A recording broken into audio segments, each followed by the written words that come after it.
Hi everyone, welcome to A Beer with Brad, episode 50. I can't believe I've already made it to episode 50. This time has absolutely flown by. Tonight, for episode 50, I'm having a Death from Above, which is from Kinkaider Brewing Company. Kinkaider Brewing Company is out in Broken Bow, Nebraska. It's one of the few breweries I have not made it to in Nebraska yet. And it's weird because I've been to breweries in a lot further, more remote places than Kinkaider. And I keep thinking, okay, on the next trip I'll get it. I'll go a little bit this way and swing through there. Or on that trip I'm going to swing a little bit that way and go through there. And I just have not made it there. But Kinkaider does have 3 tap rooms, one in Grand Island, one in Lincoln, and one in Omaha. The one in Omaha is just a half mile from my house. The one in Grand Island is right in the downtown area. Same with the one in Lincoln's in the downtown area. I have not been to the one in Lincoln, but I've been to the one in Grand Island a few times. If you're in Grand Island looking for a place to eat and have a good beer, that's a really good place. They have a great food menu and a lot of different beers. So Death from Above was their April 1st fresh beer day, or fresh, I forget what the exact term was, but they canned it on April 1st and then they drove straight to the stores. So you could pick this up in a store in Omaha the day it was canned in Broken Bow, Nebraska, which is pretty cool. I know they've done that a few other times. The last one I remember, their 4-county pale ale or 4-row pale ale. They've done that before, and it's a hazy IPA, and IPAs are always the best right out of the tank. So getting a fresh IPA, fresh hazy IPA is really cool, and it's. It is maybe a little bit of a gimmick to have it that fresh, but it's still cool. It's cool to see him put in that work to make that happen. So if you're wondering about the name Death from Above, I did not know this until I started researching the name tonight before I made this episode. And I guess a lot of their beers at Kinkaider have a historical reference, either to like true fact history or to wives' tales and folklore. And this one's a folklore, and it goes back to 1956 in Falls City, Nebraska. Basically, a guy in Falls City thought he saw this big metallic creature with human shape and big metal wings, and then it took off into the sky. So if you want to read more about it, it's on the side of the can here, and then it's also, you can find it online. Even Falls City, Nebraska, where this folklore came from, even ran a story in their newspaper about it. So, Death from Above from Kinkaider Brewing Company. So, this is their best IPA, I think, that I've had. Their 4-county pale ale was really good too, but as far as IPAs go, this was their best one that I remember. The thing I remember most about Kinkaider is I like a lot of their more traditional. They have a porter that was really good, but they don't can the porter anymore, or at least they don't bring it to Omaha anymore. I haven't seen the porter here. You can still get it on tap at the tap room in Grand Island last time I was there. I'm not sure I've looked for it at the tap room in Omaha. They had a nice brown ale, and then they make the Bull Market, which is a NIL beer for Omaha, the Mavericks NIL collective. So a lot of good beers. Like I said, this is their best IPA. Before we get going tonight, the Natural Landscape Volume 4 or Year 4 book arrived this week. I haven't really had much time to look through it yet, but I was excited when it came in the mail. You remember I have volumes 1 through 3. This, in my opinion, is the absolute best photography contest out there. They do such a great job, and they have such professional judges. It's not just there's a lot of contests out there that are just a photo grab, where companies will run these photo contests, and that's their way of getting free photos for a little bit of prize money. But this is actually run by photographers, judged by photographers. The sale of the books helps offset the cost of running the contest, the website, and all that. There's also, you have to pay to get in the contest, but it's, in my opinion, it's worth it, because if you look through these 4 books, these are some of the best photos, landscape photos out there. They're very, it's called the Natural Landscape, but a lot of them are they're very realistic. It's not just people taking sunset pictures and cranking the contrast to 100. They're actually legit photos. So, only small gripe about this year's book is that it looked like it had been, I don't know, not beat up, but just kind of doesn't look new. It has the new book smell, but there's just some bumps and scrapes and stuff on the corner. But you know what? I'm not collecting this book as like some archive to like have, you know, pristine books. I look through these books. I look through the pictures in them and get inspiration. I see what other photographers are doing, and it kind of stirs my creativity to think, you know, a little bit differently about my own photos. So even though I just complained to you that it's a little bit beat up on the cover, I was just letting you know in case you order the book that you maybe look out for that. But to me, it's no big deal. Great series of books. I hope they just keep going. I entered the contest 1 year and I just run out of time. I know that I think they're taking the submissions already for year 5. So if you're interested in signing up, just Google Natural Landscape Photography Contest. Look on Twitter, Facebook, Instagram, Natural Landscape. They're all over. They're really good about running these pictures on their social media too. So awesome book. Well, since I talked to you last, I just got back from my Sandhill Crane photography trip. I've been going out to see the Sandhill Cranes and photograph the Sandhill Cranes every year since 2009, and this year's trip was a 4-day trip. A little bit different this year. We had a blizzard the day before I left. Interstate was closed all the way up until about, I don't know, the morning I left is when they opened it. It was super crowded because literally from Columbus, Nebraska all the way down to the Kansas border, that was the only east-west road that was open. So it was a little slow moving. There was a ton of trucks. You know, when they close the interstate, all the trucks just kind of pull over on the different exits and highways and whatnot and wait till they open the interstate, and then it's just a parade. Probably a good 60 miles or so of stop and go on the interstate. It was clean pavement, but I think there was just so much traffic, and then there was also ice that probably had fallen off big vehicles that were sitting out in the blizzard.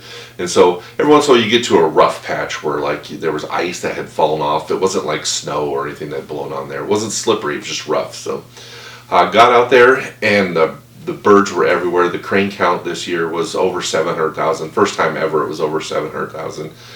So there was cranes everywhere. The first day or so we had to pretty much stay west towards Kearney because the roads, once you started going towards Grand Island, got a lot worse.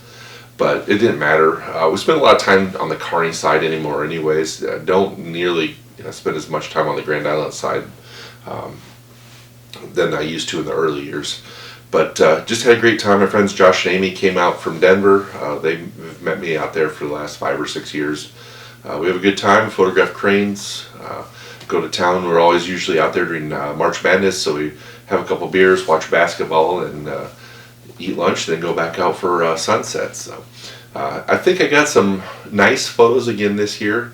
I haven't looked too much through them, but I have posted on my social media a couple.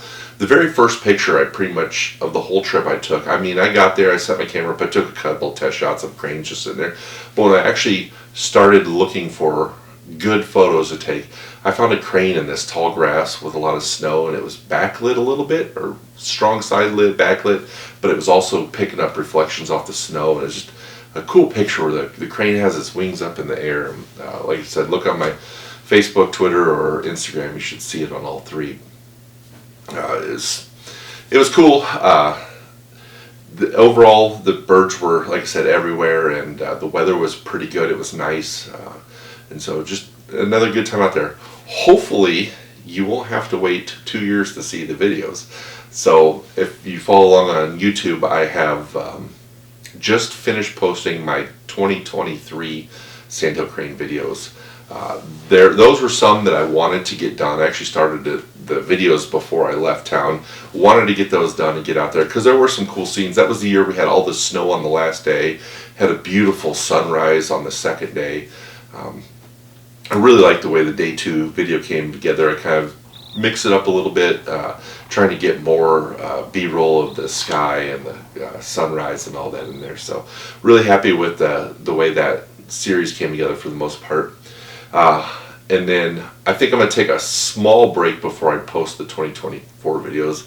I'm sure not everyone wants to see crane video after crane video after crane video. While I enjoy photographing the sandhill cranes, I understand that not everyone's into that. So I do have a few other things. I also still have my last fall's trip to western Nebraska to start working on. So I have started on day one of that, and I think that's going to be pretty cool. It's kind of fun looking through some of those photos. I had forgotten a couple of the photos I took, so there's going to be some neat ones on there. So I probably will for sure get the western Nebraska videos out sooner than later. I have a couple local videos I want to make, and then I might save the cranes for later, closer to the fall.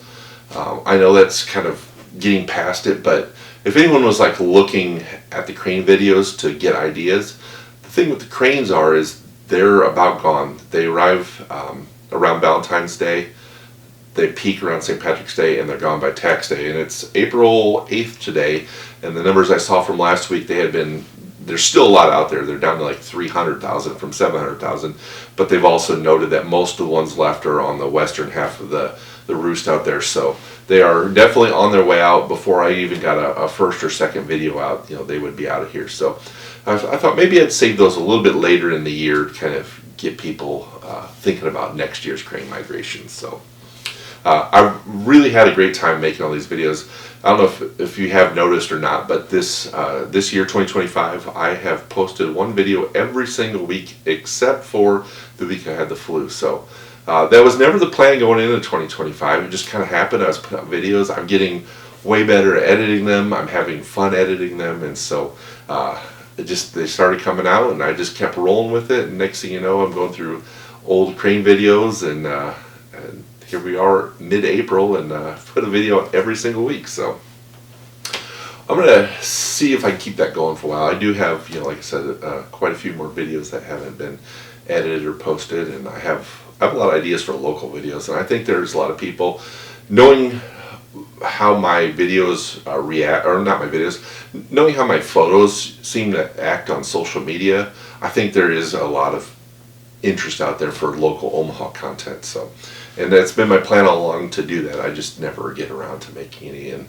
the first couple attempts at it, they did not go good. So, if I get the next one I get out will be at least the third or fourth attempt in the last couple of years. So, I'm definitely gonna. I think I have the bugs worked out of that one. So definitely gonna get that out. Everything from the skyline to just some cool, interesting, uniquely Omaha things. So got that all to look forward to. One more thing before I let you go and enjoy the rest of my beer here. I talked about it like 4 or 5 episodes ago. I said I was going to get rid of the news section on my website and make a blog page, and I have done that. It says Brad's Photo Adventures, or in the top, if you go to bradwilliamsphotography.com, where it says gallery, about, home, blah blah blah, one of them says Photo Adventures. Click on that, and there'll be, right now I think there's 5 different blog posts, and then if you click into that, then each of them has a separate entry for each video in there. So like my Colorado, Wyoming videos from 2 years ago, those are all in one post. The crane videos I just finished posting, they're all in one post. So I have not got to the point where I have the recent photos, just random photos have been taken, but that is definitely next on my to-do list for that. Remember what I said in that video was, the social media is pure chaos these days. There's people that don't want to do it anymore. There's people that can't do it anymore as far as getting locked out of their accounts. Then there's so many, all these certain group of people are going to this social media, and these certain people are going, and I can't keep up, and I don't want to keep up. So basically, I'm going to keep doing what I'm doing on the social media, and then anyone that doesn't subscribe to those couple particular social medias, you can always go to my website, go onto Photo Adventures, and hopefully I will keep that as updated as I do my social media feed. So that's the goal. But check it out. Let me know if you have any comments about that. Just kind of working on it as I go, and no real game plan when I started it. But I think it's actually turned out pretty nice, and it looks way nicer than the news feed did. and it also loads a lot faster. So more broken down, more compartmentalized, more organized. Just it's a way better setup that I have now. So, well, I want to thank everyone for tuning in to these first 50 episodes. Like I said, they've been fun to make. I enjoy doing them. There's some months where I have no clue what I'm going to talk about. This month being one of them. You know, I didn't really plan much for a big 50th anniversary or 50th episode celebration, but I have fun sitting on the camera, telling you what's on my mind, sharing what I'm up to with my photography, and hope you all enjoy it too. From the feedback I get, I do. There's quite a few of you out there that enjoy it, so I appreciate everyone that tunes into these videos, and hope you enjoy many more in the future. But once again, thanks for tuning in, and I'll see you again next month.